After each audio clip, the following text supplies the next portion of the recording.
அதாவது அதாவது நான் இப்படி உபத்திரவத்தில் இருக்கிறேனே, ஒருவேளை நம்ம நிறைய நேரம் நினைக்கிறோம்ல, நான் இப்படி உபத்திரவத்தில் இருக்கிறேனே, போராட்டத்துக்குள்ளே இருக்கிறேனே, ஒருவேளை தேவன் என்னை விட்டு விலகிட்டாரோ, தேவன் என்னை விட்டு கைவிட்டுட்டாரோ, ஒருவேளை என்னை மறந்தாரோ அப்படின்னு நீங்கள் நினைக்கிறீங்க பாருங்க.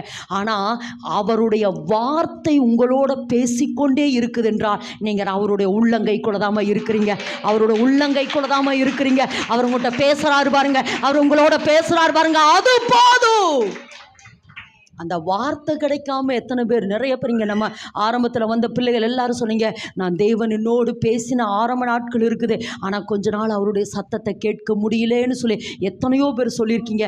ஆனால் திரும்பவும் அந்த ஸ்தானத்துக்கு வந்த பொழுது கர்த்தர் உங்களோடு கூட பேசி இருக்கிறார். ஆமேன் என்று சொல்லலாமா? சரி, ஓகே.